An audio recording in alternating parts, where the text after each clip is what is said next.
Bonjour à tous et bienvenue sur le Mug Nowtech. Aujourd'hui, on va parler d'un tweet à 3 millions de dollars. Qu'est-ce que je vais vous raconter autour de ça? On va parler de plein d'autres news tech aussi ce matin.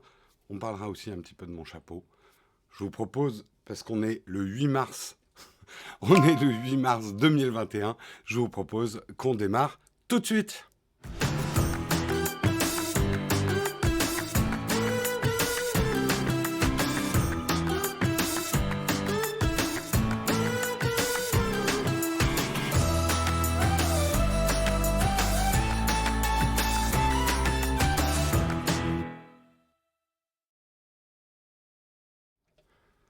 Et bonjour à tous, j'espère que vous allez bien, que vous avez passé un excellent week-end.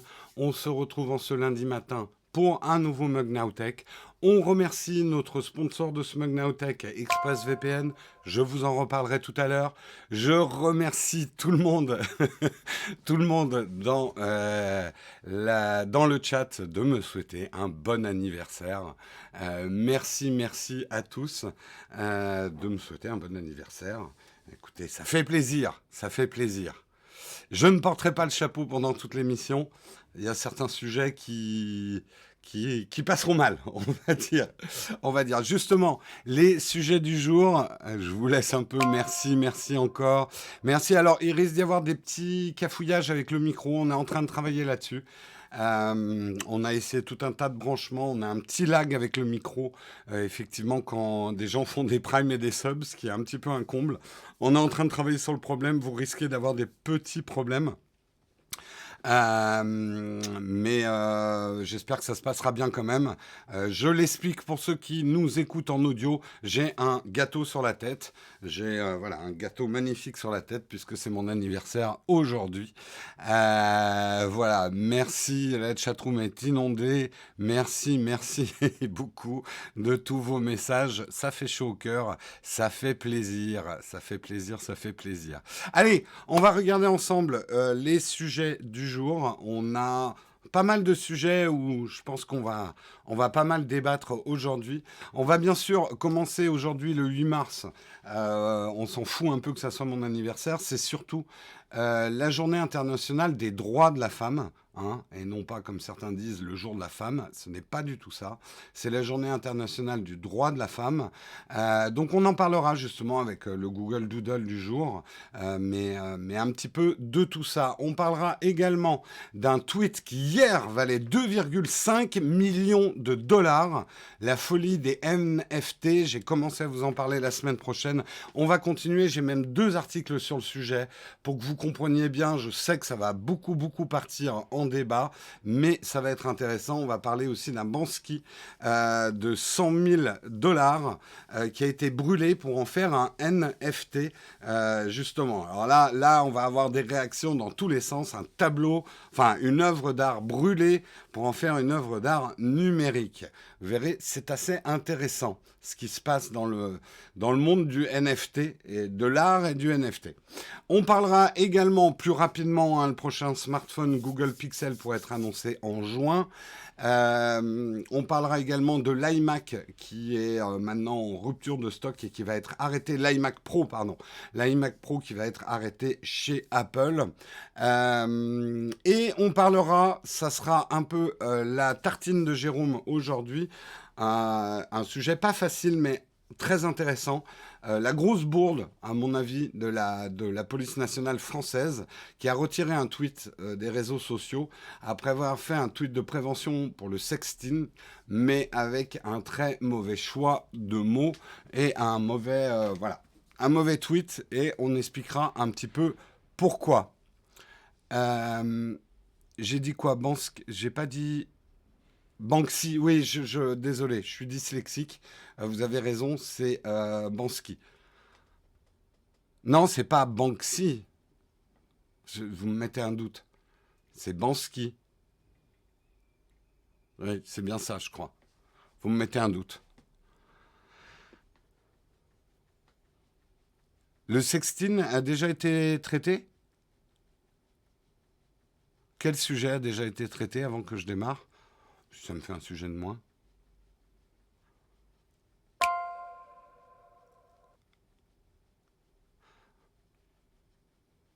Banksy, vous me confirmez? Alors là, j'ai un doute avant de démarrer. J'aime pas partir dans l'erreur. C'est Banksy ou Bansky? Oui, vous avez raison, c'est Banksy. C'est dans l'article. C'est l'article qui m'a induit en erreur. Voilà, voilà. Merci en tout cas pour tous vos subs. Merci S. Attendez, je vais remercier un petit peu si j'arrive à les voir. Attendez, il faut que je fasse un refresh de ma page. Et on va démarrer ensuite.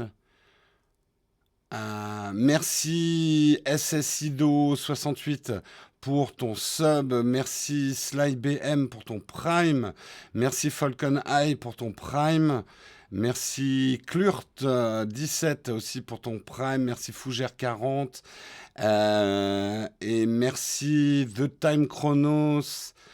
Merci à vous pour vos subs et vos primes. Merci, merci beaucoup et merci pour tous vos messages d'anniversaire. Ça fait plaisir. Je vais ôter le chapeau, hein, parce que j'ai des sujets un petit peu sérieux. On le remettra à la fin, bien évidemment. On fera, je pense, un fac. Vous pourrez me poser toutes les questions que vous voulez. Je répondrai juste à celles auxquelles j'ai envie de répondre. On n'est pas en démocratie, il ne faut pas déconner non plus. Où j'en étais? Du coup, je suis un petit peu perdu. On va commencer effectivement en parlant du 8 mars. Le 8 mars, en dehors de mon anniversaire, hein, qui est une chose moyennement importante, ce qui est très important le 8 mars, c'est que c'est la journée internationale des droits de la femme. Hein. Ne pas confondre, ce n'est pas une fête des mères des femmes. Hein, c'est pas une journée de la femme. Bon, après, vous faites ce que vous voulez, mais les gens qui offrent des fleurs le 8 mars, vous passez un petit peu à côté du propos, et même, j'ai tendance à dire, vous renforcez le propos du problème du droit de la femme à travers le monde. C'est effectivement une journée internationale. J'ai plus les dates, mais je crois que ça date depuis pas mal de temps, enfin début 19e, je crois. Mais je me trompe peut-être, je voudrais pas dire de bêtises. Google a effectivement fait un doodle pour célébrer cette journée internationale du droit de la femme. Et une petite vidéo que je vais vous passer pendant qu'on en parle un petit peu, effectivement, avec les mains levées à travers le monde, les mains levées qui se réunissent. On voit justement à travers les mains, et c'est très intéressant d'avoir pris le symbole de la main, de tenir les choses, de prendre possession des choses.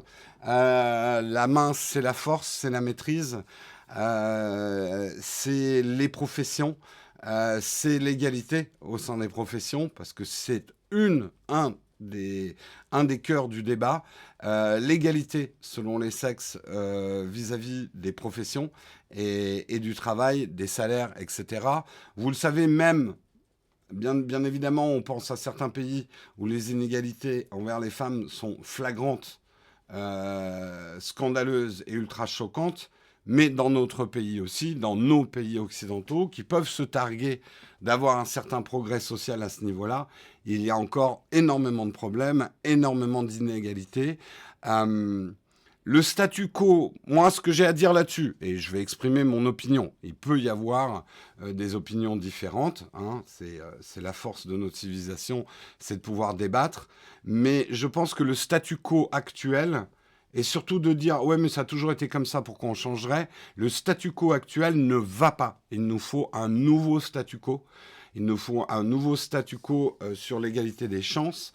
En fait, pour moi, la journée internationale du droit de la femme existe pour disparaître. Je m'explique. Cette journée, j'espère que dans 1000 ans, cette journée n'existera plus, qu'elle n'aura plus de raison d'être. Tout ça, quelque part, je suis un peu jusqu'au boutiste. J'ai tendance à dire le féminisme existe pour disparaître. L'antiracisme existe pour qu'il disparaisse un jour. Tout ça n'a pas vocation à stigmatiser les choses et à continuer à être un débat.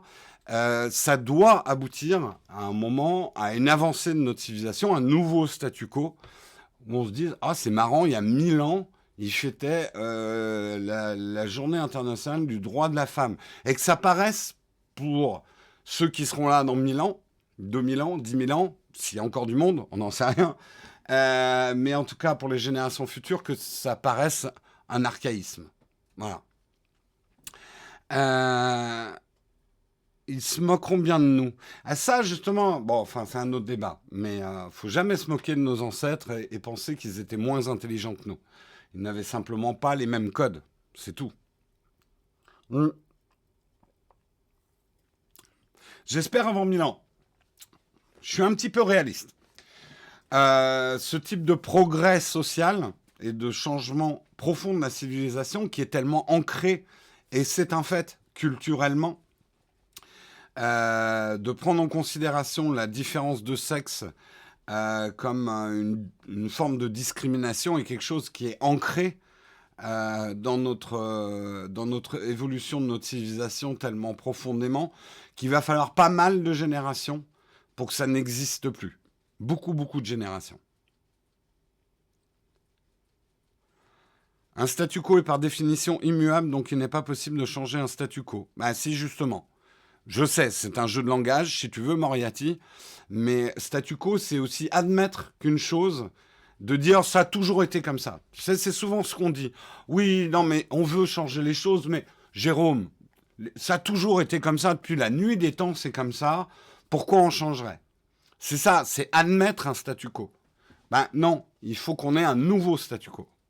Voilà. On peut discuter sémantique si vous voulez.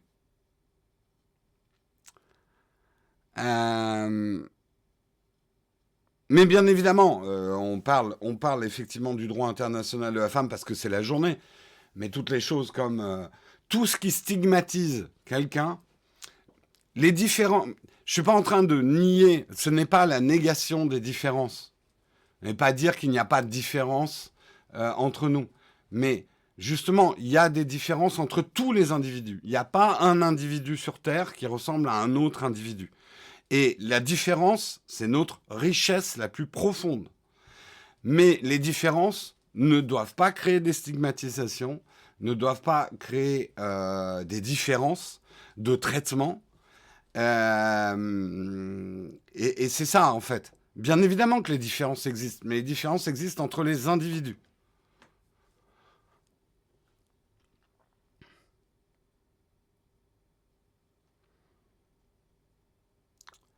Attention quand même à vos messages, ça part un peu doucement, doucement. Voilà. Pourquoi c'est aujourd'hui? Écoute, ça, je n'en sais rien, je ne connais pas l'historique de la Journée internationale du droit de la femme. Mais juste pour terminer, pour reboucler sur la tech, nous, justement, le domaine qui nous intéresse, le domaine dans lequel certains d'entre nous travaillent, c'est un des domaines où il y a le plus de boulot. C'est un fait. Les choses changent, mais doivent continuer à changer. On l'a vu encore très récemment. Le traitement, même dans des choses comme Twitch, hein, le traitement homme-femme est même assez radicalement différent. Le fait d'être une femme et de faire un stream vous expose à des choses auxquelles aucun homme n'est confronté. C'est un fait, vous pouvez le nier si ça vous amuse, mais ouvrez les yeux aussi.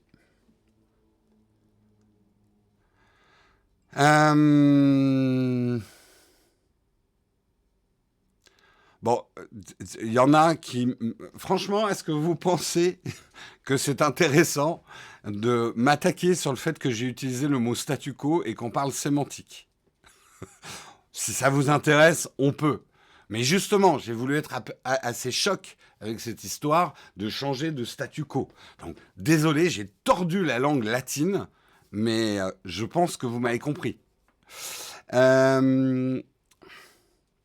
Moi, juste pour vous dire, et je terminerai là-dessus, moi-même, j'ai changé. Avant, j'étais plutôt quelqu'un qui était contre la discrimination positive. Hein, je ne vais pas vous réexpliquer ce que c'est que la discrimination positive. J'étais contre.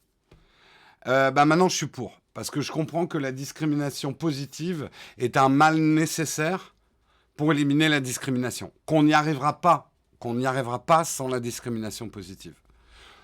On pourra en débattre. Il y a certainement des gens qui ne sont pas d'accord avec moi. j'expose mon opinion. Hein, voilà, c'est tout.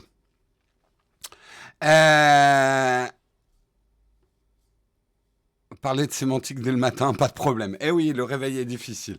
On va passer à un autre sujet, parce que c'est vrai que ce genre de sujet, même s'il est hautement intéressant, et je pense vital pour notre civilisation, on en a d'autres, des sujets aussi aujourd'hui et qu'il faut traiter. Et on va parler justement de ça aussi, ça va faire couler de l'encre. Et je pense que le chat va être animé ce matin. Bon courage à la modération. On va parler d'un tweet qui vaut 2,5 millions de dollars. En tout cas, hier, il valait 2,5 millions de dollars. Je ne sais pas combien il vaut aujourd'hui. Et là, vous dites, mais de quoi il parle? De quoi il parle? Eh bien, c'est ce qui s'est passé samedi. Alors, on va parler des NFT. On en a parlé la semaine dernière. Si vous n'êtes pas au courant, je rappelle ce que c'est que le NFT.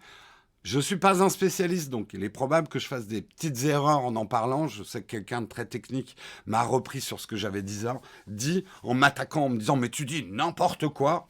On peut dire les choses plus poliment. « Jérôme, tu manques peut-être d'informations. Voici, je te les apporte. » Bref, je ne suis pas spécialiste en tout et je ne pense pas que tu le sois non plus. Les NFT, qu'est-ce que ça veut dire? C'est Non-Fungible Token. Token non fungible. Ça explique pas le mot ce que c'est. En fait, c'est une technologie qui permet un espèce de certificat de validation à travers la blockchain pour qu'un objet numérique, que ce soit de la musique, que ce soit un GIF, que ce soit une image, que ce soit n'importe quoi de numérique, devienne unique et non remplaçable et surtout non duplicable. Comprenez bien ça. Vous pouvez avoir une image et la partager sur Twitter, tout le monde la voit, mais l'appartenance, par exemple, de cette image, si elle est NFT, l'appartenance est unique. Il n'y a qu'une personne ou 100 personnes ou 1000 personnes selon le nombre où elle a été éditée, un petit peu comme une œuvre qu'on tirerait à 50 exemplaires ou à un exemplaire unique. Voilà, la propriété de cette œuvre est rendue unique et non duplicable. C'est une vraie révolution au niveau du numérique. Et en ça, c'est hyper important. Et vous allez avoir des réactions parce qu'on est en train de basculer dans quelque chose de très nouveau, de très intéressant. Je vais vous expliquer. Il faut savoir que les NFT sont déjà utilisés dans le monde de l'art. C'est des certificats d'œuvre uniques. Dans le gaming aussi, il y a des plateformes qui font aussi maintenant des collectibles, enfin des cartes collecteurs de footballeurs qui deviennent des pièces uniques ou à un très petit nombre d'exemplaires qu'on peut collectionner, qui gardent leur valeur puisqu'elles sont certifiées par NFT. Vous comprenez la différence entre partager une image sur Internet, tout le monde la voit, mais posséder cette image, puisqu'elle devient non duplicable. Non duplicable, alors je reprends l'exemple, vous avez tous vu la Joconde, mais c'est pas vous qui avez le tableau. Voilà.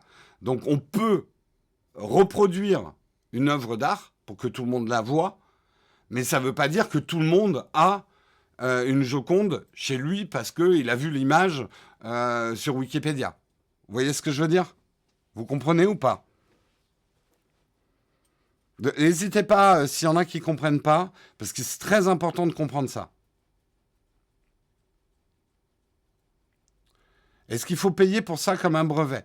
Alors, c'est pas un petit peu. En fait, à partir du moment où un morceau de numérique devient certifié par un NFT, il devient unique ou à un certain nombre d'exemplaires prédéfinis. On ne pourra pas le dupliquer ou en faire plus que ça. Le blockchain garantit la non-duplication de ça.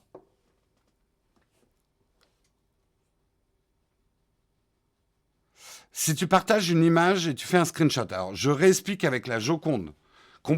Suivez-moi avec la Joconde. Vous avez vu la Joconde au Louvre, Ou alors, vous avez fait un screenshot de la Joconde, ou vous la voyez sur Internet. Je peux, là, regardez, on va le faire devant vos yeux ébahis. La Joconde, je la cherche sur Internet. La Joconde, hop, hop, voilà. Hop. Voilà, hop, je vous affiche la Joconde. Donc vous voyez tous la Joconde. Vous pouvez faire un screenshot de la Joconde. Hein, vous pouvez tirer un poster en faisant un screenshot de la Joconde.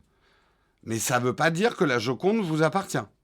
On est d'accord, puisque c'est une œuvre certifiée à un exemplaire unique.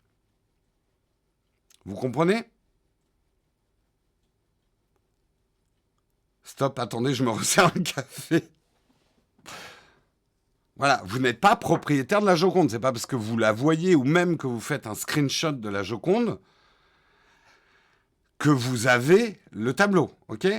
Ce que font les NFT, c'est qu'ils permettent... Parce que là, vous me dites, oui, mais la Joconde, c'est un truc physique. Il n'y a qu'un exemplaire qui existe, peint par Léonard de Vinci, et qui est au Louvre. Physiquement, on peut le toucher. Ben justement, ce que le NFT fait, c'est faire la même chose avec quelque chose de numérique. Le rendre unique et irreproductible. Je ne sais pas si vous arrivez à suivre. Bon, je vais continuer parce que il faut effectivement un certain temps pour comprendre la notion. Où est-ce qu'il est mon article ? J'ai perdu mon article du coup. Voilà, il est là. Bon, pour ceux qui ont compris, à partir du moment où on peut rendre tout ce qui est numérique NFT, donc non remplaçable ou non duplicable, on peut se dire tout peut être vendu aux enchères. Et bien justement, c'est ce qui s'est passé dans la nuit de vendredi à samedi. Jack Dorsey, qui est le patron de Twitter, excusez-moi, je mets juste un petit coup de chauffage parce que j'ai froid dans l'atelier. Jack Dorsey, qui est le patron de Twitter, a mis aux enchères sur une plateforme qui s'appelle Valuables le premier tweet de l'histoire. Le premier tweet de l'histoire, c'est Jack, effectivement, qui l'a fait. Alors attendez, j'essaye d'aller voir si je peux vous le montrer. Voilà. Le premier tweet de l'histoire, c'est Jack Dorsey qui l'a envoyé en 2006, le 21 mars 2006. Et le premier tweet, c'était « Just setting up my Twitter ». Twitter, à l'époque, s'écrivait TW2TR. Donc, il a transformé son tweet en NFT. C'est-à-dire, il y a, à travers cette plateforme qui s'appelle Valuables, il a dit ce tweet, tout le monde peut le voir, mais il existe en un exemplaire, maintenant qui est certifié, irreproductible. Donc, en gros, vous pouvez acheter le premier tweet de l'histoire. En gros, il y a un certificat qui existe que vous pouvez acheter. Peut-être plus simple à comprendre comme ça. Un NFT, c'est comme un certificat que vous pouvez acheter, que le premier tweet de l'histoire vous appartient. C'est pas parce que tout le monde peut faire un screenshot d'une œuvre qui vous appartient qu'elle leur appartient. Elle vous appartient par certificat. Ok ? Il l'a fait parce qu'effectivement, Jack Dorsey est quelqu'un qui s'intéresse de très près au phénomène des NFT. Une chose dont on n'a pas parlé, c'est qu'il il a pris pas mal d'actions aussi chez... comment ça s'appelle le truc de musique ? C'est pas Tidal. Aidez-moi.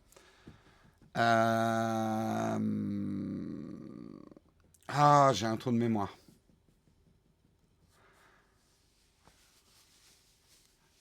Tidal, oui, Tidal. Il a pris des parts dans Tidal. Et on se demandait pourquoi il a pris des parts dans Tidal. Justement, comprenez bien, un titre de musique, on peut faire un certificat NFT pour une chanson, pour un album, pour 3 notes de musique, pour un GIF, pour un pixel. Tout ce qui est numérique peut donner lieu à un certificat NFT. D'ailleurs, Marion me disait, je crois que... c'est quel groupe? Attendez, je vais vous dire, elle me l'a mis.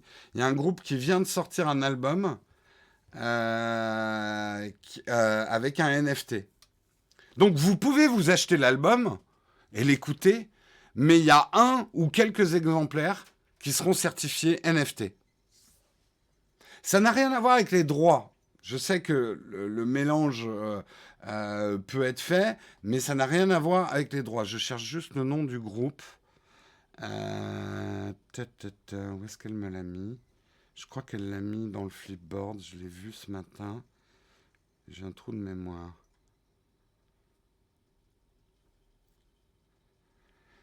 Bien sûr, on va y venir. Voilà, c'est King of Leons qui a sorti un album en NFT. C'est une première mondiale.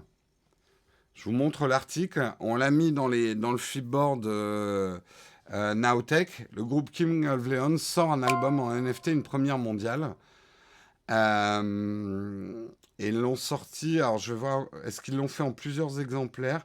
Voilà, il y a un pack album comprenant un vinyle en édition limitée, une version numérique du projet ainsi qu'une couverture animée avec un NFT ticket d'or limité à 18 exemplaires.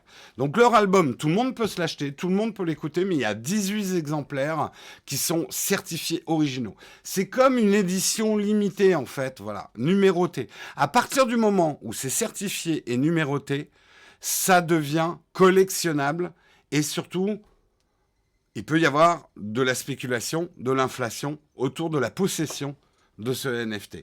Et c'est exactement ce qui s'est passé avec ce tweet qui a atteint hier la somme folle, en tout cas spéculative, de 2,5 millions de dollars en Ethereum. C'est-à-dire 1630 Ethereum. Alors, c'est la valeur parce que pour l'instant, Jack Dorsey n'a pas accepté, il n'a pas empoché l'argent ou il n'a pas arrêté l'enchère. Mais en gros, il y a une valuation du premier tweet qui est montée jusqu'à 2,5 millions de dollars pour posséder le certificat du premier tweet.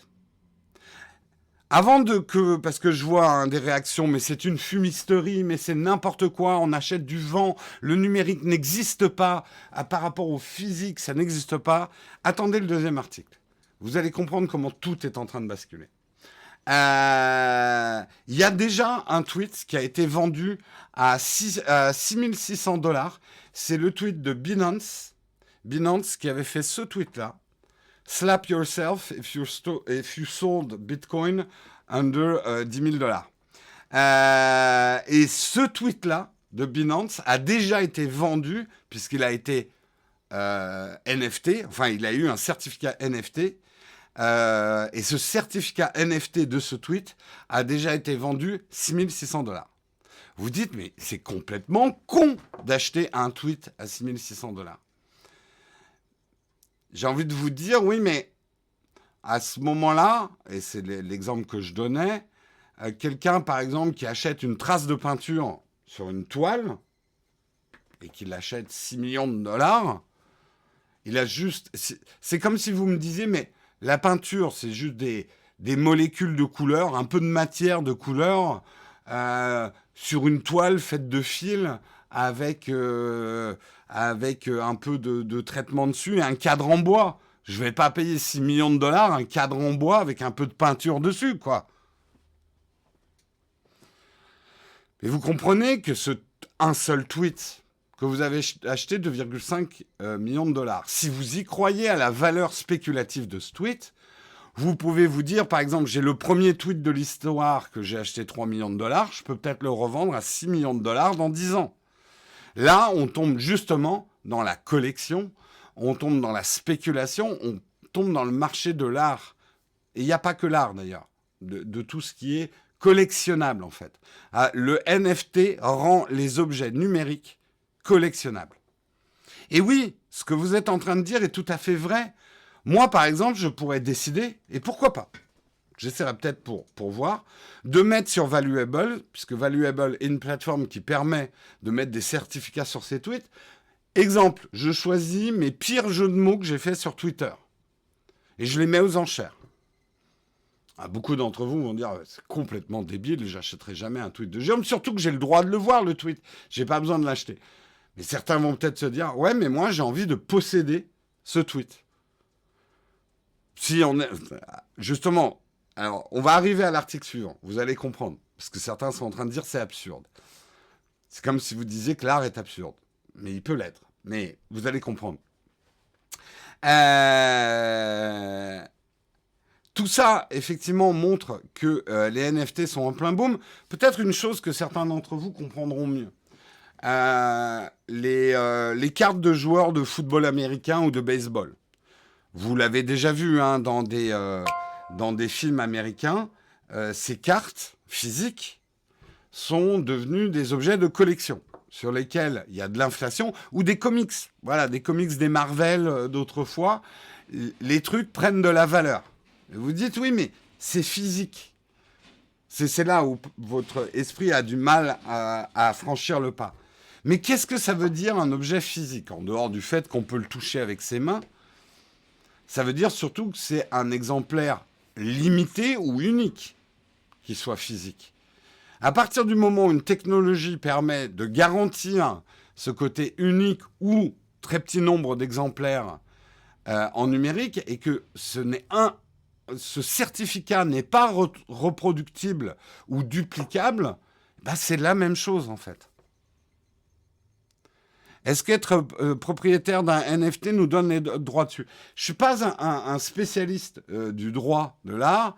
Je ne sais pas dans quelle mesure ça donne des droits sur la reproduction de l'œuvre. Je pense que c'est détaché, parce que sinon ça devient ingérable. Les droits de l'œuvre, les droits d'artiste, c'est une chose. Le NFT, c'est un certificat. En gros, aujourd'hui, si j'étais un grand photographe et que je vendais une photo, si je vous vends une photo, elle vous appartient, cette photo. Vous avez le certificat d'authenticité de cette photo. OK ? Ça ne veut pas dire que c'est pas moi qui n'ai pas fait la photo et je garde des droits sur cette photo. Je ne vous transfère pas forcément les droits de reproduction de cette photo.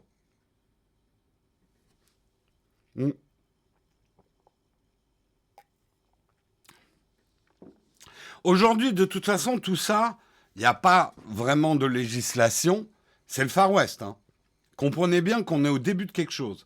Mais je pense qu'une fois que vous aurez compris le concept, que maintenant, on arrive avec un certificat à rendre des choses numériques uniques, c'est la porte ouverte à tout un tas de choses. Et justement, j'en arrive au deuxième article qui est hyper intéressant. Parce que Banksy est un artiste hyper intéressant. Si vous ne connaissez pas, je vous conseille de vous informer parce que justement, il a dénoncé beaucoup de choses autour du marché de l'art et le côté absurde du marché de l'art. Et il a fait notamment une œuvre d'art, donc c'est un street artiste hein, à l'origine. On ne sait pas qui c'est. Hein. Banksy, il y a plein d'hypothèses. On ne sait pas si c'est un collectif ou un seul artiste ou quoi que ce soit. C'est du street art, c'est des pochoirs essentiellement qui sont faits, mais il y a aussi des œuvres qui ont été faites sur papier.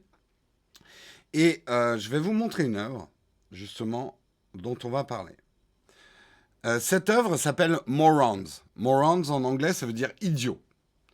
Et on y voit justement une vente aux enchères d'art avec un commissaire-priseur, avec une somme en milliards affichée, qui vend un tableau.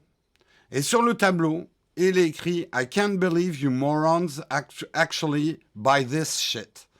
Je ne peux pas croire que vous, bande d'idiots, vous achetiez cette merde. C'est ce qui est écrit dans le tableau.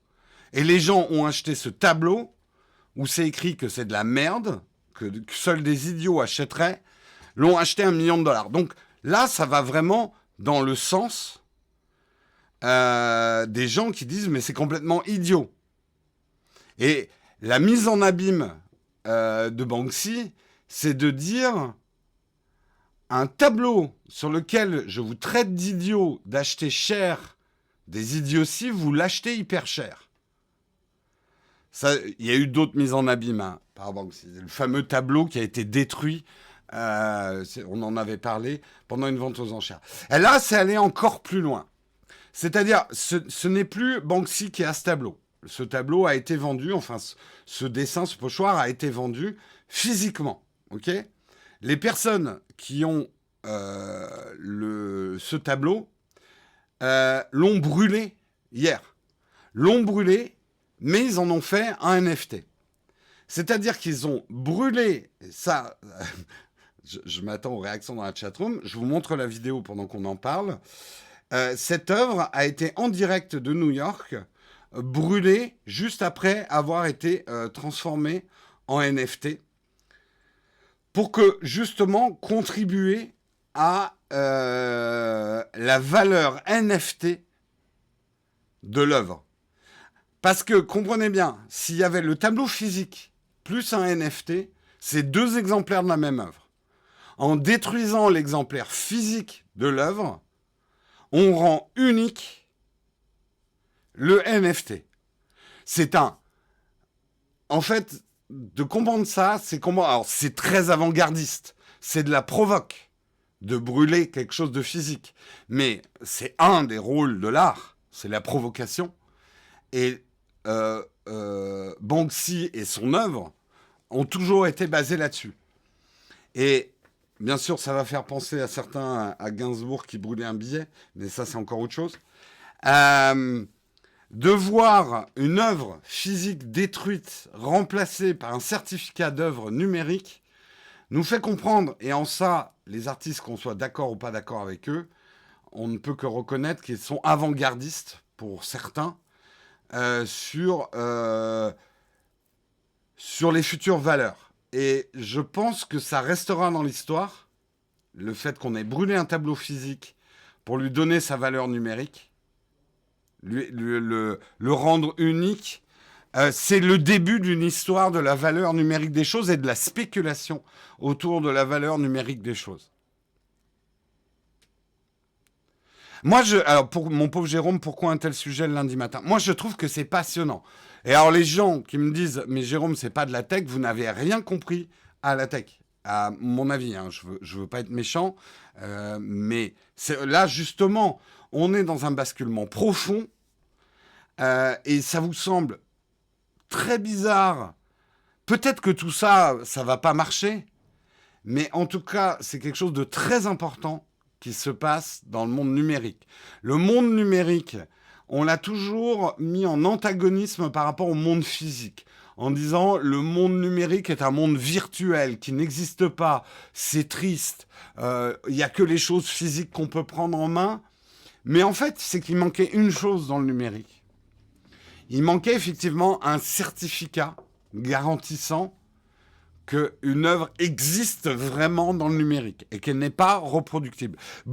Brûler une voiture, c'est NFT. Ben, t'as tout compris, El Nino. Et ça peut même être un énorme boom pour l'art. Jusqu'ici, une forme de l'art moderne, par exemple, des gens qui font de l'art éphémère, qui font une démarche artistique. Quelqu'un qui s'assied sur une chaise dans un musée pour que les gens tout nu, pour que les gens le regardent pendant une journée. Je sais que pour certains, c'est pas de l'art, c'est pas le débat. Mais c'est des artistes qui font ça, c'est une démarche d'art vivant. C'était de l'art éphémère qui disparaissait. Aujourd'hui, on peut mettre un certificat NFT sur ça. Exactement. Et par exemple, brûler une voiture dans une démarche artistique peut maintenant avoir un certificat NFT.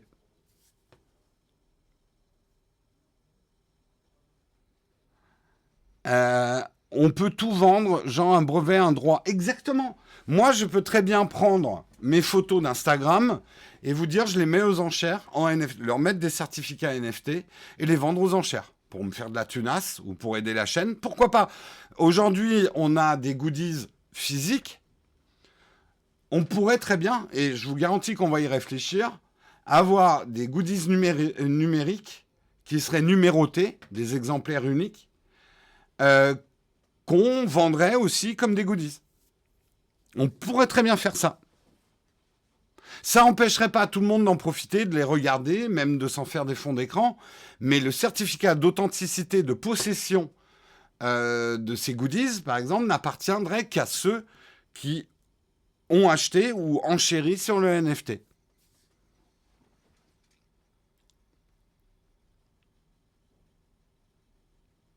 Après, je sais que ce genre de débat peut glisser très facilement sur qu'est-ce que l'art et qu'est-ce qui a de la valeur. Vous le savez comme moi, il y a des choses, parfois vous vous dites c'est absurde. Et pourtant ça a de la valeur. Il y a des œuvres d'art moderne, on ne comprend pas que c'est de la valeur. Et pourtant des gens ont enchéri dessus. Alors après, on pourrait parler justement de la validité du marché de l'art. Aujourd'hui, ce qu'il faut comprendre, et je terminerai là-dessus parce que c'est un sujet que je trouve passionnant, en fait, les bitcoins sont un NFT d'une certaine façon. Euh, on est en train de rendre des choses numériques uniques et quelque part, on est en train de comprendre pourquoi par exemple, une monnaie numérique, une crypto-monnaie peut avoir de la valeur. Et ce boom des NFT est un boom général de la valeur numérique.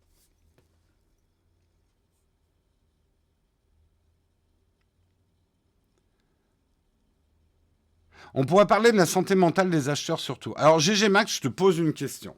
Est-ce que tu estimes que quelqu'un qui achète une carte de footballeur physique, dont reste 10 exemplaires dans le monde, et quelqu'un qui a des problèmes mentaux, tu as tout à fait le droit. Hein.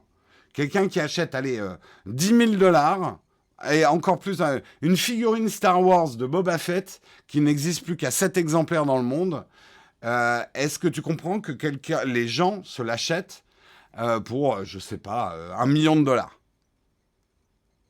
Est-ce que tu trouves que c'est des malades mentaux?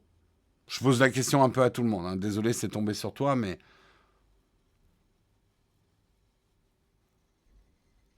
vous trouvez que quelqu'un qui achète un produit de collection rare est quelqu'un qui a un problème mental? En gros, est-ce que les collectionneurs ont un problème mental? Alors, maintenant, c'est juste pour que vous franchissiez le gap mental.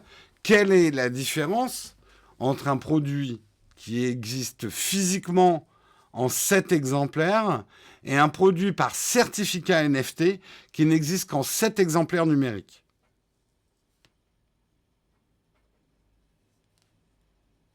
On va faire un petit sondage. Le sujet est trop important et je pense qu'on va tellement en reparler. Et puis c'est mon anniversaire, je fais ce que je veux. D'abord. Le, je suis un enfant. J'ai toujours été un enfant. Alors, le NFT. Attendez, hop, le clavier est pas réglé. Le NFT.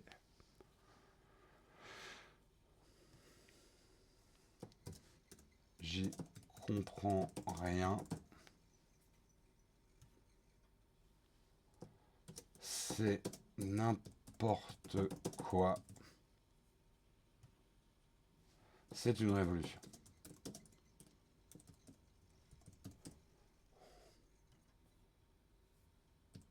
Et mouef. Mouef, je m'en fous, passe à un autre sujet. Voilà. Toutes les voix peuvent s'exprimer. Je commence le sondage.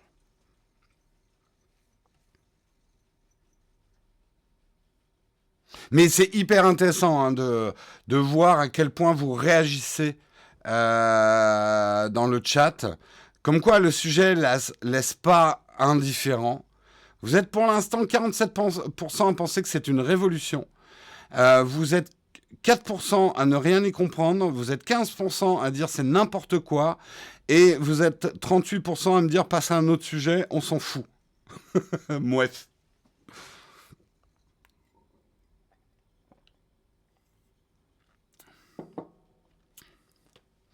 On va laisser le sondage. Quand tu détruis l'œuvre, tu as un certificat sur rien. Mais Cardinal, ce que tu es en train de dire, c'est que parce que quelque chose est en numérique, il n'existe pas. En fait, c'est là. Comprenez bien, c'est le fond du propos. C'est même philosophique. Est-ce que quelque chose de numérique n'existe pas?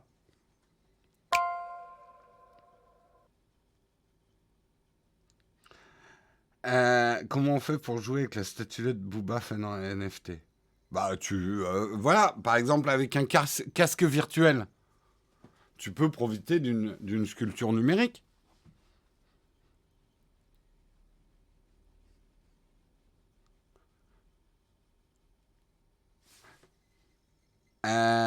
C'est vachement intéressant, hein, ce que vous dites.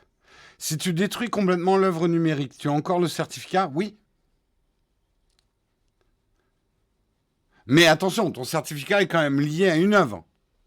Si tu détruis l'œuvre après, ce qu'il faut comprendre avec pourquoi ils ont brûlé et comment ça s'est passé, le Banksy, c'est la copie physique qui a été brûlée pour rendre l'exemplaire numérique unique.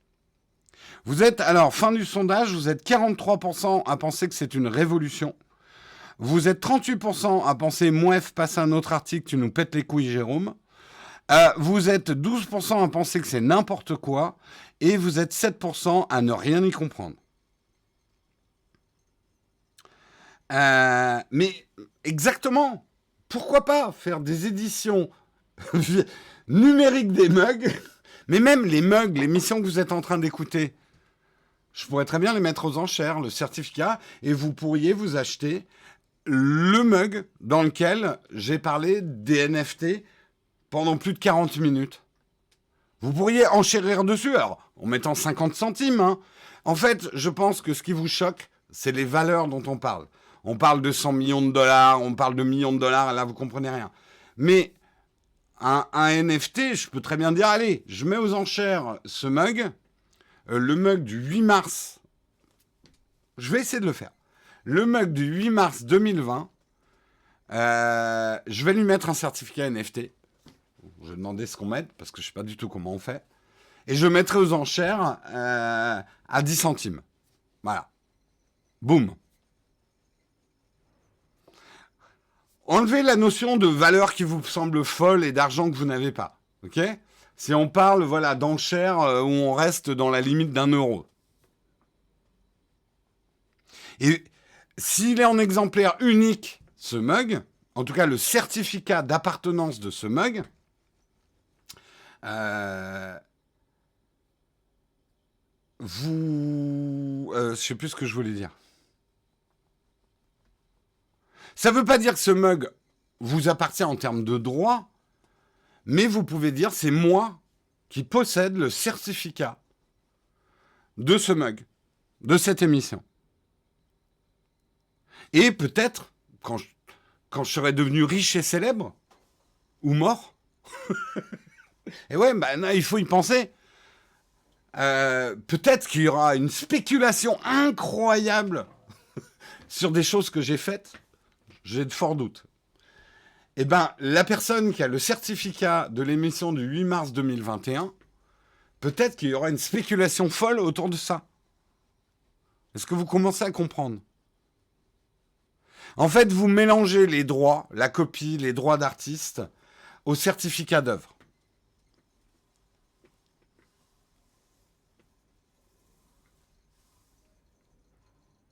Bien sûr, n'importe qui peut mettre un certificat sur n'importe quoi. Mais c'est ça, c'est drôle d'ailleurs que les artistes, parce que quelque part, et Banksy, c'est un peu ce qu'il dénonce. Mais ce côté absurde de tout le monde pourrait vendre n'importe quoi, ça ne veut pas dire que tout le monde achètera n'importe quoi.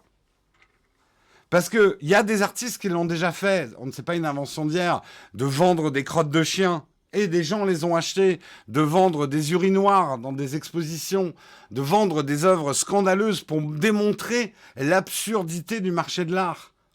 Et pourtant, le marché de l'art existe. Et des gens spéculent, et des gens collectionnent. Et l'inflation se fait sur des œuvres. Elles ont de la rareté. Voilà.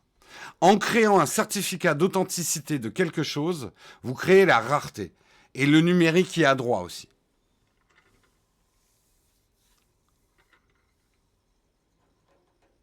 Peu de gens achètent des choses de n'importe qui, il faut un nom quand même. Tout à fait.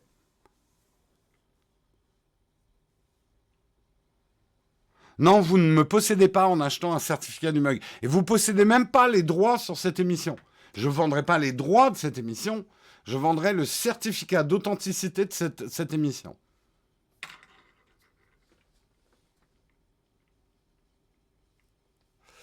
Euh, NFT, ça veut dire non-fungible token. On en reparlera parce qu'effectivement, mais j'avais prévu qu'on allait passer une grosse partie de l'émission parce que le concept est tellement novateur et que ça fait des mind shifts. Moi-même, hein, j'ai du mal mais ça y est, j'ai compris à quel point ça va tout changer à mon avis. Et la preuve même que vous en débattiez et que vous vous posiez énormément de questions, pour moi, c'est une preuve. Allez, on continue avec des petites choses un petit peu plus traditionnelles. Hein, ça va rassurer ceux pour qui la tech, c'est juste parler de smartphone. Je vous charrie un peu.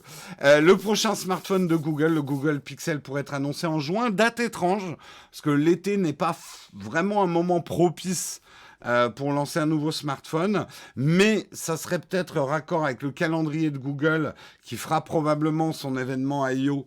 Avant l'été, hein, c'est à peu près la date. Donc ils annonceront peut-être un nouveau Pixel. On ne sait pas vraiment quelle direction Google va prendre cette année avec son Pixel. On sait qu'ils se cherchent un peu. Ils sont partis un peu dans le haut de gamme. On a un peu du mal à suivre Google. L'année dernière, on ne comprenait pas pourquoi ils sortaient des 4, des 5 en même temps. C'est pas très clair. Le marketing de Google n'est pas très clair. Moi, j'espère, et c'est des très bons produits. Néanmoins, c'est des très bons produits. Hein. Pas toujours au meilleur prix, mais c'est des très bons produits. Guillaume vous l'a montré récemment. Ça paraît absurde, mais en fait, c'est tout à fait logique quand il vous l'explique.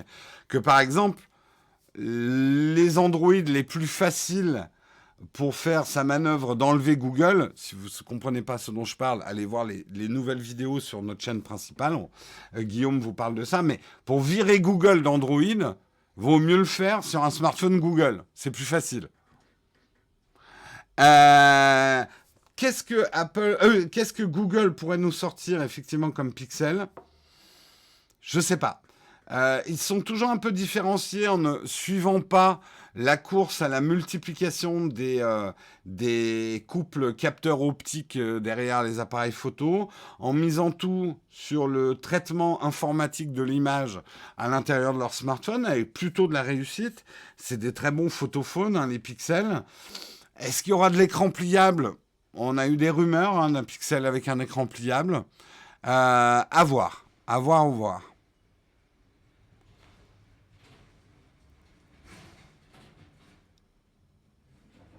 Oui, le certificat est lié à l'œuvre. Si tu détruis la Joconde, le certificat ne vaut plus rien. Ouais, c'est exactement ça. L'œuvre numérique, si tu décides sciemment de la détruire, le certificat ne vaut plus rien, effectivement. Sera-t-il NFT? Plein de questions, je n'ai pas de réponse. Là, c'était juste une spéculation sur la date. Est-ce qu'il serait présenté aux alentours du 11 juin, comme le disent les rumeurs? Eh bien, rendez-vous le 11 juin pour vérifier si c'était vrai ou pas. Dans les petites news aussi, pour terminer, confirmation de la part d'Apple qu'ils arrêtent les iMac Pro. Vous saviez, c'était la version noire de l'iMac. Avant que les Mac Pro existent, hein, les nouveaux Mac, c'était la version la plus puissante à l'époque de l'iMac. Vous le reconnaissez un peu avec son dos noir. En tout cas, on peut encore l'acheter, mais c'est les fins de série. Apple a décidé de ne pas nous renouveler ce modèle. Moi, je spécule un peu dessus. Je pense qu'en fait, il y aura toujours des iMac. Hein. Mais je pense qu'avec leur nouveau processeur, Apple va pouvoir faire des Mac Pro très petits, très puissants, qu'on peut coller derrière un écran. Et que cet iMac Pro est un peu un produit qui aurait été compliqué parce que existant entre une ligne iMac qui est finalement le Mac tout intégré, grand écran et le Mac derrière l'écran, et le Mac Pro qui est un peu un Mac sans concession, qu'on achète comme une tour sans changer d'écran. On attend effectivement le iMac M1+. À mon avis, c'est ce qu'ils vont sortir quasiment en premier. Et ce qui va être assez excitant, je pense, ça va être les Mac Pro M2. Je ne sais pas si Apple fera un Mac Pro M1+. Je pense qu'ils attendront d'avoir le M2 Et là, c'est mon pronostic. Ils vont nous sortir une machine. Le prix, accrochez-vous à votre chaise, hein. Ça va être... je pense que la config maximum, on pourra mettre 70 000 euros dans un Mac boosté, un Mac M2 boosté au maximum. Le ticket d'entrée sera, à mon avis, dans minimum les 4 000, 5 000. On verra. Mais par contre, les performances, ça risque d'arracher votre maman, quoi. Euh, le matos pro est toujours très cher. Oui, normal. C'est acheté par des entreprises. C'est du matériel qu'on amortit. Et si c'est un matériel qui permet de gagner en productivité, même une valeur de 10 000 euros, si ça te permet de rapporter 100 000 euros dans l'année, tu as fait un bon achat en entreprise. Le problème, c'est qu'on juge toujours des prix du pro avec nos budgets de consommateurs individuels. Ça n'a rien à voir, les prix pro. Alors, je sais, hein, c'est la faute au marketing qui nous met du pro à toutes les sauces. D'ailleurs, bientôt, on aura des sauces ketchup pro, hein, je vous le garantis. On a fait n'importe quoi avec le mot pro. Ça, c'est quelque chose que j'essaye de vous détricoter en présentant des produits. Un iPhone Pro n'est pas forcément un iPhone professionnel. Un Mac Pro, c'est quand même déjà plus un outil professionnel.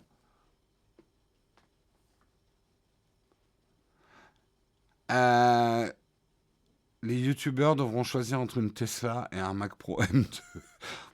Certains pourront acheter les deux, peut-être. Peut-être, peut-être. Bien sûr, après, vous pouvez être scandalisé par un ordinateur à 100 000 euros, mais ça existe des stations de travail à 100 000 euros. Il y a des ordinateurs qui valent 1 million d'euros. Ça dépend complètement à quoi c'est utilisé.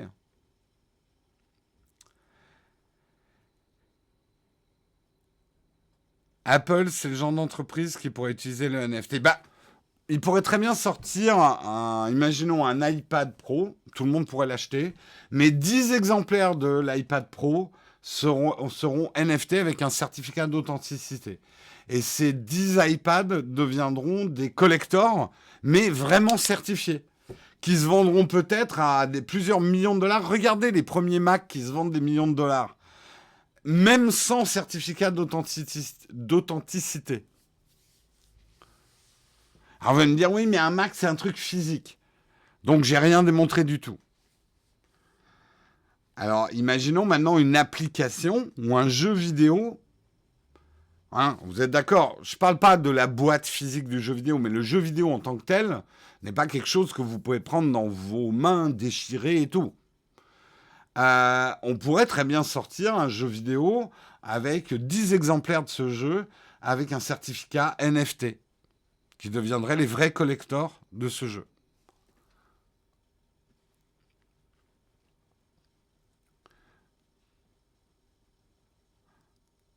Et effectivement, ce que tu dis est tout à fait vrai. Si on donnait des valeurs NFT aux jeux vidéo, ça favoriserait peut-être la revente de jeux d'occasion en numérique. Je commence à radoter. Parce que j'ai l'impression qu'il y en a, c'est pas facile le NFT, mais je comprends hein, que ça soit pas facile. Allez, c'est la fin des articles de ce matin. Quelques mots sur notre sponsor ExpressVPN, qu'on remercie beaucoup d'aider l'émission. ExpressVPN, comme je vous l'ai dit, je pourrais vous raconter tout un tas de choses sur eux. C'est peut-être pas ça qui va vous convaincre. Si vous êtes en recherche d'un VPN, nous, grâce au code qu'on vous a mis dans le chat, qui est expressvpn.com/nowtechtv, vous allez pouvoir tester pendant 3 mois gratuits sur un abonnement de 12 mois. Vous allez pouvoir tester ExpressVPN. C'est une offre exclusive pour les éditeurs de Nowtech. C'est même écrit sur le site, donc c'est vrai. Donc, en suivant effectivement cette adresse, vous pouvez vous abonner à ExpressVPN. Nous, on est en partenariat avec ExpressVPN. Bien sûr, c'est eux qui nous ont approchés, mais on a accepté de les avoir comme partenaires parce qu'on trouve qu'en tout cas, leur message autour de la vie privée et les technologies qu'ils mettent en avant pour protéger la vie privée dans l'utilisation d'un VPN nous ont paru pertinentes. À vous de vous faire votre propre idée également. En tout cas, voilà. Nous, on remercie ExpressVPN d'être sponsor de l'émission. Et je vous propose qu'on passe maintenant à la tartine.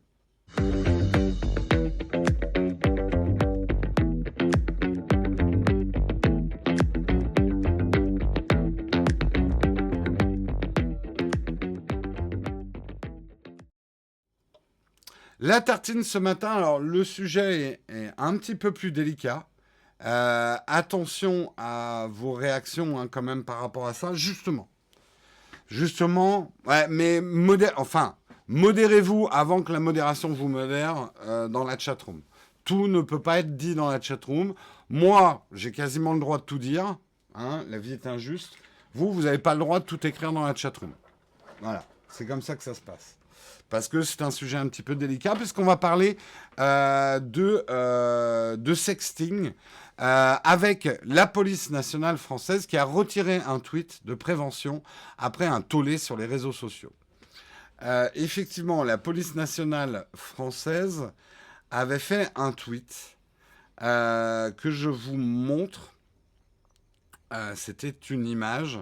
Il a bien reçu ton nude, tes amis, tes parents, tes camarades de classe, tes cousins, tes professeurs, tes voisins, ton boulanger, ton ex-petit ami, ton facteur, tes grands-parents, ta nièce aussi.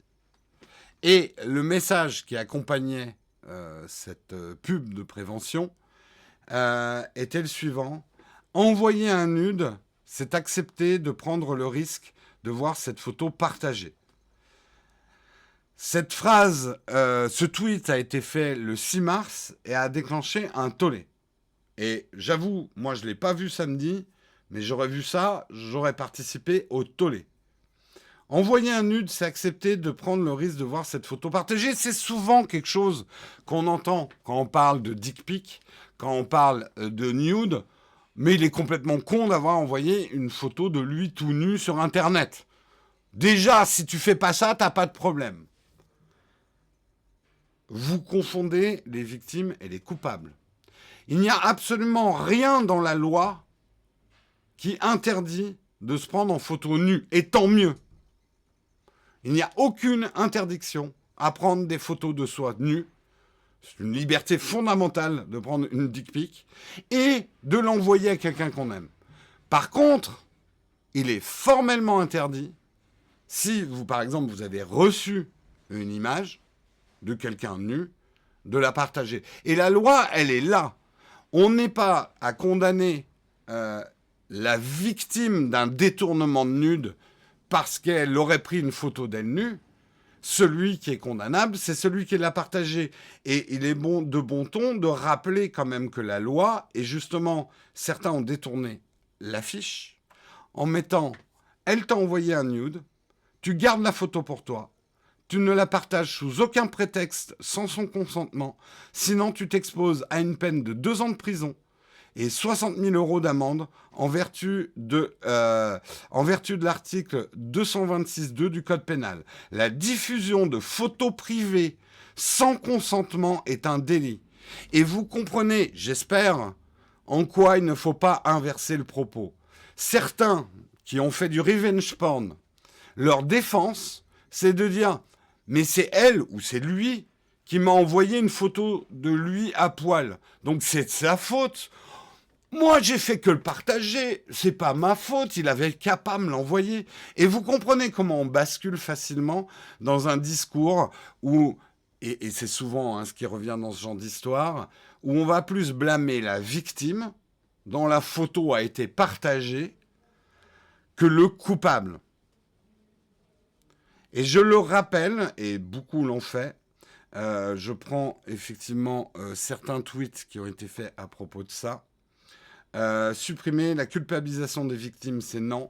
Ne pas confondre victime et coupable. Envoyer un nude n'est pas un délit. Publier une image sans l'accord de la personne l'est. C'est sur ce point que la pédagogie et la communication seraient très utiles. J'ai corrigé votre merde, police nationale. pour sensibiliser intelligemment sans mettre la victime potentielle en situation de c'est ta faute. Une autre institution de sécurité publique a fait cela. La gendarmerie nationale, qui elle a dit le revenge porn, que dit la loi, diffuser publiquement, sans consentement, des images à caractère sexuel et privé est sanctionné de 2 ans d'emprisonnement et de 60 000 euros d'amende. Voilà. Et il le rappelle d'ailleurs par un visuel. J'envoie une photo de moi déguisé en Adam. Ok, c'est gênant, peut-être. Moralement, on peut en discuter. Mais pénalement, c'est si on diffuse cette photo de moi que c'est du revenge porn. Et c'est important de le rappeler parce que on a vite fait, je vais être très choquant, mais les gens qui disent ouais, elle s'est fait violer, mais bon, faut voir la mini-jupe qu'elle portait. On a le droit de porter une mini-jupe, je le rappelle. On n'a pas le droit de violer. Voilà. Ça peut paraître bête, mais souvent, c'est quand même le discours qu'on entend. Et c'est un discours extrêmement dangereux. Et là, pour le coup, c'est une erreur. Alors, la police nationale a supprimé son tweet, ils se sont excusés. C'est une erreur de communication. C'est pas... Voilà, ils ont reconnu leur erreur. Et certaines personnes disent oui, mais je comprends pas bien la différence. La différence, elle est fondamentale.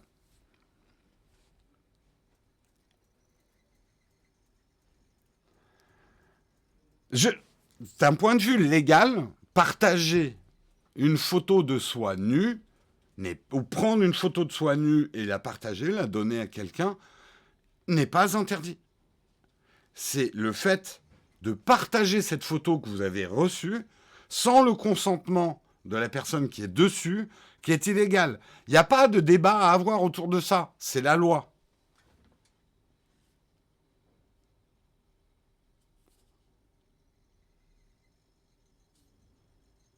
Oui, mais je comprends ce que tu dis, Ulysse. La campagne ne dit pas que c'est interdit d'envoyer des nudes, mais la campagne se base sur n'envoyez pas de nudes. Donc on est dans la condamnation finalement des victimes. Si ça t'est arrivé, c'est parce que t'as envoyé un nude. C'est toi, la conne ou le con dans l'histoire. C'est pas la personne derrière qui a partagé ton image à tout le monde qui est coupable. C'est toi. T'aurais pas dû envoyer une photo de toi nu. Et ça, c'est un discours dangereux. Et faux.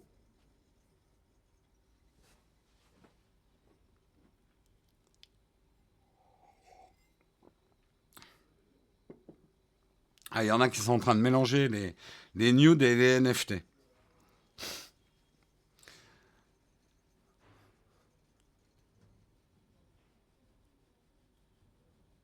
Oui, mais comprends bien, Al Youg. Le problème, c'est qu'on fait passer le mauvais message. Tu prends l'exemple de la cigarette. On n'interdit pas la cigarette, on alerte sur les risques. C'est exactement, alors ça peut en choquer quelqu'un, comme si la police nationale avait mis des affiches dans la rue. Ne vous baladez pas avec une jupe trop courte euh, ou, ou quelque chose de trop... qui met un peu trop en avantage, voilà, un t-shirt moulant pour mec, dans ce quartier. C'est un petit peu dangereux, vous tentez le diable quand même. C'est un discours dangereux. Parce qu'encore une fois, c'est presque une caution pour les coupables.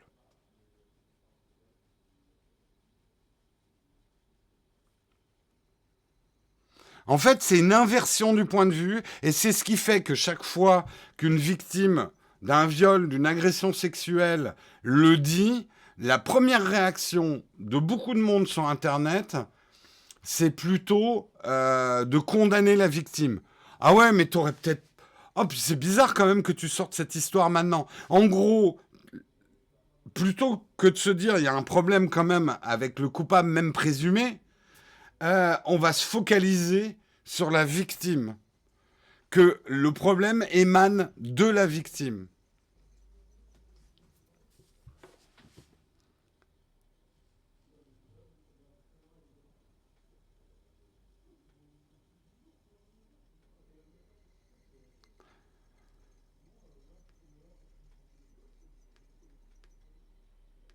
Bref, je sais, hein, c'est quelque chose de. Je savais très bien qu'en abordant ce sujet, euh, mais c'est un sujet important, je pense. Combien de fois on a abordé des problèmes de photos de nus de stars et la réaction de beaucoup de personnes, c'était ouais, mais ils avaient qu'à pas se prendre en photo nus. C'est la première réaction qu'on a et c'est pas normal. Notre première réaction devrait être c'est dégueulasse que quelqu'un ait partagé des photos de ces personnes nues. C'est ça le premier réflexe qu'on devrait avoir. C'est lui qui est en tort, c'est celui qui a partagé les photos qu'il a reçues ou qui les a volées. C'est lui le coupable. C'est pas la personne qui s'est pris en photo nue.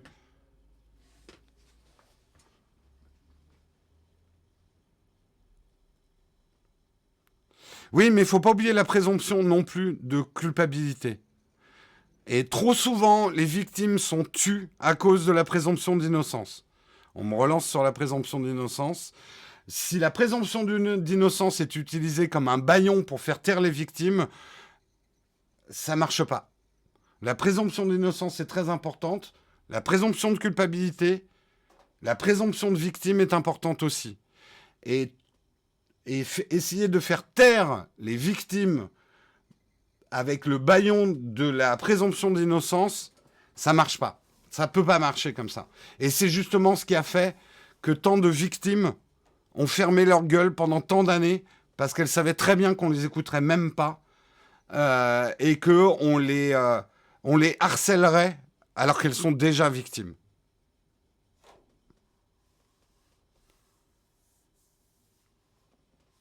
Bref, oui, les stars, je sais, hein, c'est la rançon de la gloire. Faut l'accepter. Vous n'avez pas droit à l'intimité, les stars. Bref, bref, bref. Et c'est pas des débats faciles. Hein. Pour mon anniversaire, je vous ai pas servi du gâteau ce matin. C'est la fin, en tout cas des articles, c'est la fin de la tartine. Je sais que je vais me prendre débordé d'injures, mais il faut croire que j'aime ça. Non, je vous fais confiance pour accepter, même si vous n'êtes pas d'accord avec ce que je dis, d'ouvrir vos chakras et que le débat reste cordial et que personne surtout s'insulte individuellement. À la limite que vous m'insultiez moi, c'est la rançon de la gloire, comme on dira. Mais vous n'êtes pas obligé. Hein. Je peux aussi très bien vous écouter sans que vous m'insultiez. Hein. Ça ne donne pas de poids à vos paroles. Même j'ai tendance à accorder beaucoup plus de crédit à quelqu'un qui m'insulte pas. Quelqu'un qui m'insulte, ça me glisse dessus, mais comme un paix sur une toile cirée de plus en plus. Plus je vieillis, plus je fais des émissions, plus je suis insensible à vos attaques. C'est une carapace qu'on se forme. Voilà, c'est la carapace de l'influenceur. C'est un peu comme une tortue ninja. De toute façon, je suis le seul à parler. Vous pouvez pas me contredire en direct, donc soyez gentils. Voilà, soyez gentils entre vous. C'est ça le plus important. Je vous propose qu'on passe à la dernière rubrique de l'émission. J'ai réussi à rattraper un peu mon retard. Il nous reste 15 minutes tranquilles. Je vais remettre mon chapeau d'anniversaire. Parce que les sujets lourds, je me voyais mal parler quand même du problème des sextapes avec mon chapeau d'anniversaire sur la tête. Mais maintenant qu'on passe au cornfac, je remets mon chapeau. Et c'est où les cornfacs?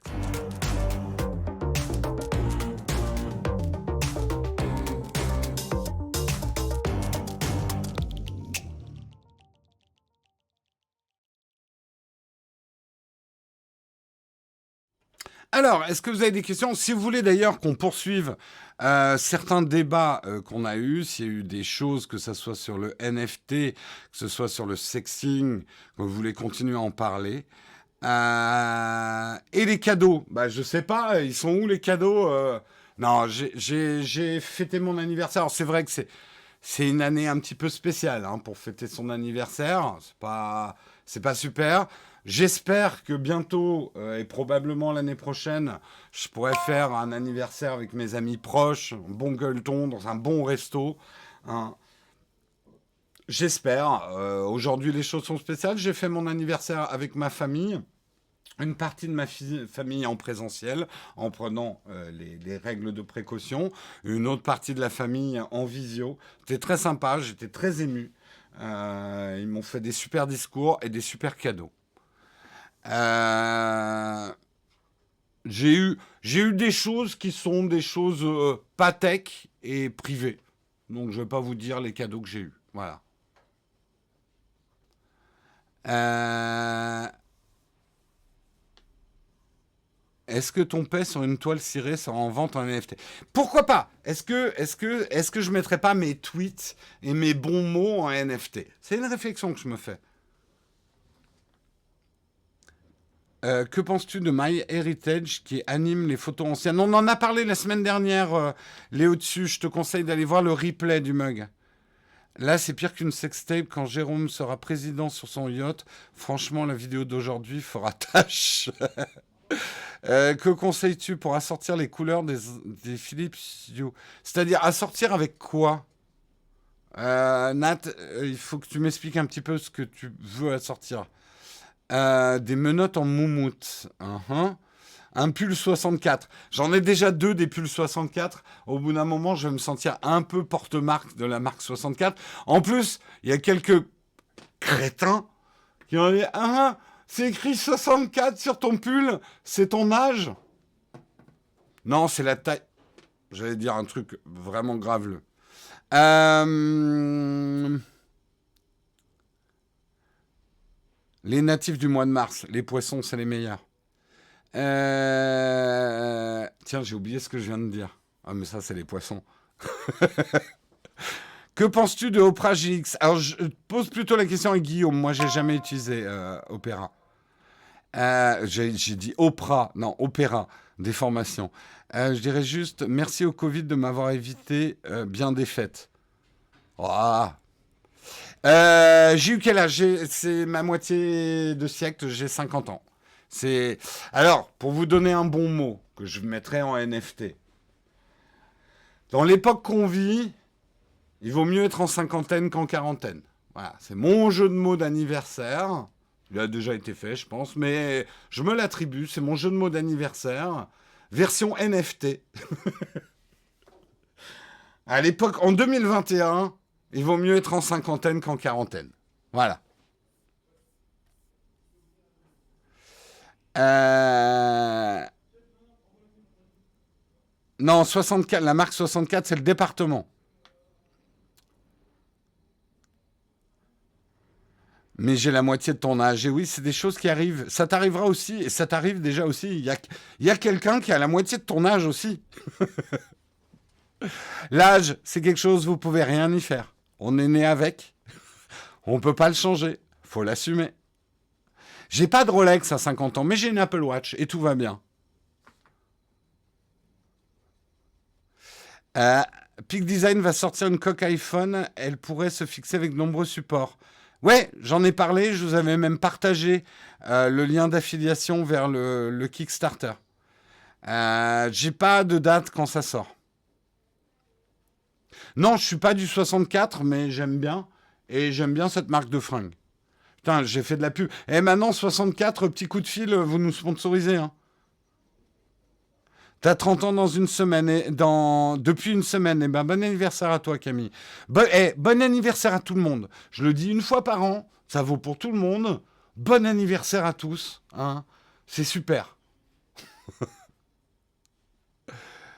Il est où ton joli bracelet transparent? Alors, si tu avais regardé le shop, j'avais dit, c'est un chouette bracelet transparent à sortir à certaines occasions, mais c'est pas un bon bracelet au quotidien. Donc, j'ai remis mon bracelet quotidien.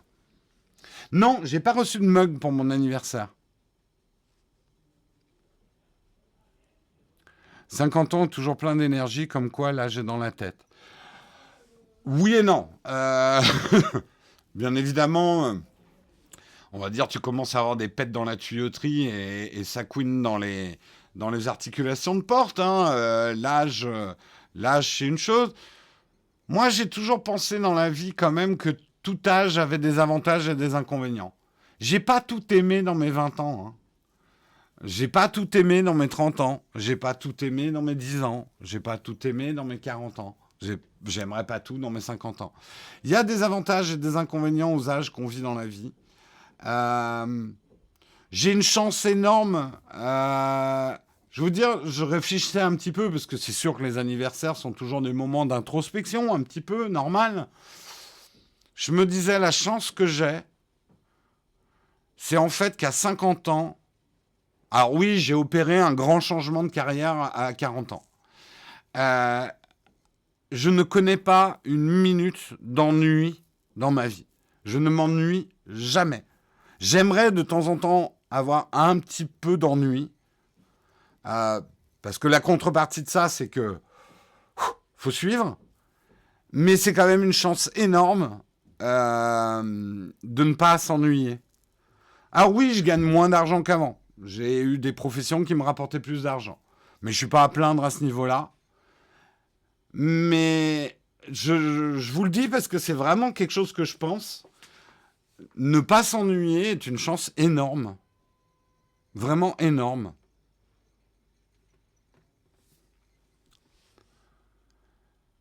Et je m'emmerdais beaucoup plus à 20 ans que maintenant. Alors attention, tu confonds ennuyé et moi je suis quelqu'un que voilà, c'est pas de la méditation, mais je procrastine, je réfléchis beaucoup pour la créativité. S'ennuyer, c'est pas savoir quoi faire et rien produire, hein. On confond pas. En fait, j'aime perdre mon temps. Perdre son temps, c'est essentiel pour être créatif. S'ennuyer, c'est autre chose.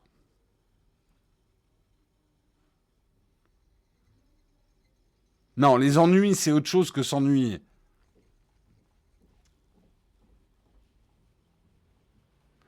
La procrastination, ça a du bon. Tant qu'elle te... Le problème de la procrastination, c'est un peu comme la culpabilité. Une petite touche, ça peut te donner l'énergie pour te remettre, mais le problème, c'est que ça peut s'auto-nourrir. Et tu tombes dans des cercles vicieux. La procrastination appelle la procrastination, la culpabilité appelle la culpabilité, et tu te fais des cercles négatifs, et tu te mets en boucle sur toi-même, et c'est des spirales de négativité. Donc, procrastination maîtrisée, oui, c'est très bien, de temps en temps rêvasser, folâtrer, ne pas faire ce qu'on devrait faire. La vie n'est pas un tableau Excel. Mais attention, la procrastination peut donner un goût amer à la vie aussi.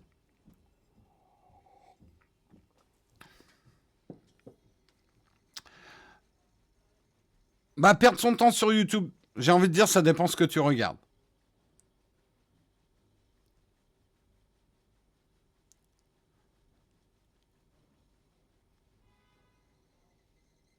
La procrastination, ça doit tenir un jour. Je pense pas que c'est une question de durée, mais si ta procrastination s'accompagne de culpabilité et de mal-être, ça peut devenir quelque chose de négatif. Voilà, c'est ça.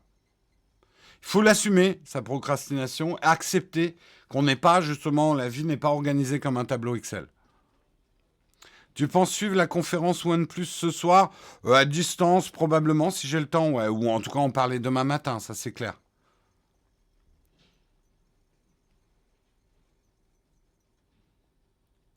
Est-ce qu'il y a d'autres questions? Est-ce que tu pourrais nous faire une vidéo sur les ondes et les effets néfastes, car nous sommes dans un monde de plus en plus connecté?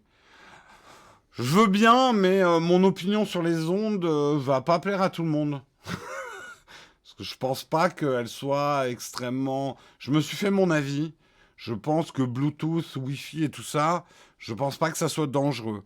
Ça veut pas dire qu'il faut pas avoir des principes de précaution, mais je pense pas que ça soit dangereux. Moi, c'est mes connaissances que j'ai.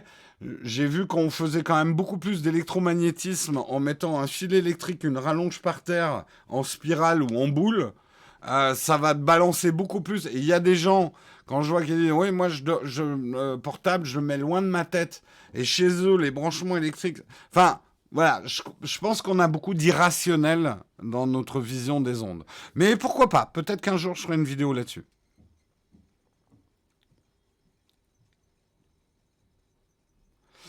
Apple se positionne sur la santé avec beaucoup d'appareils qui suivent la santé. Tout à fait. On va en parler d'ailleurs bientôt.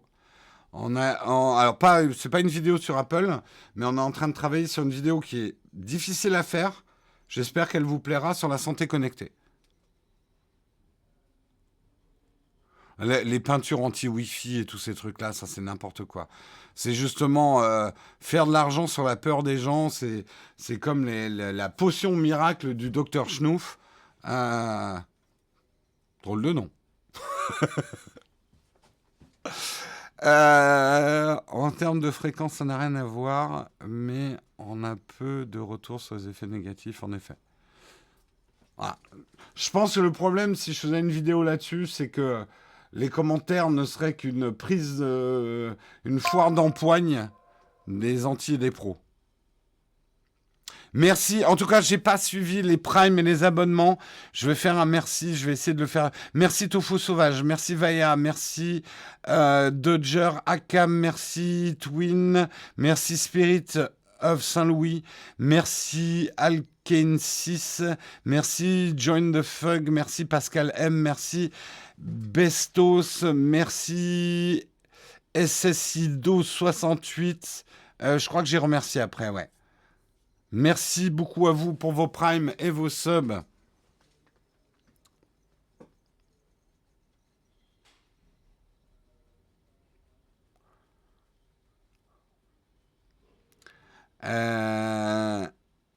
Il suffit de brancher une lampe de chevet à l'envers. La phase passe par l'ampoule à la place d'être couplée. Et hop, plein d'ondes dans tous les sens. Tout à fait.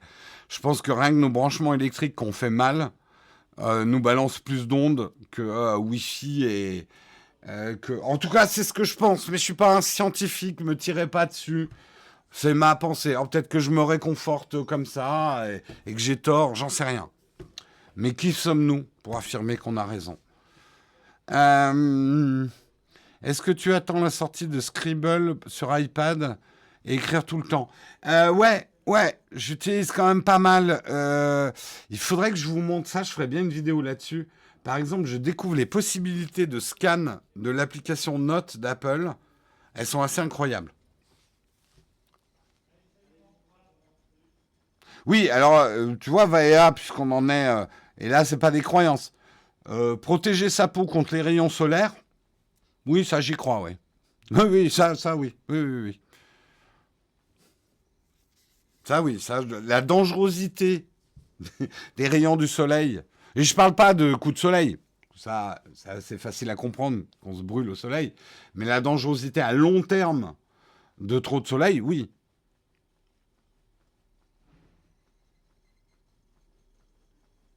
Mais tu sais, alors regardez les réactions des gens quand on a inventé l'électricité, même encore maintenant. Il y avait ce film dont je vous avais parlé, la lutte entre Edison et, j'ai oublié son nom, sur le choix de faire l'électricité alternative ou continue, avec la dangerosité de l'électricité alternative, où il y avait des illustrations de gens électrocutés en pleine rue par électricité. C'est dangereux l'électricité, on peut s'électrocuter, mais enfin, c'est pas pour ça qu'on n'a pas installé l'électricité de partout, quoi. Non, Tesla, dans cette histoire, Tesla, justement, était plutôt dans le camp du courant alternatif, mais l'industriel qui était contre Edison, j'ai oublié son nom. Non, c'est pas Tesla. Allez voir ce film, ça s'appelle... Ah, j'ai oublié le nom.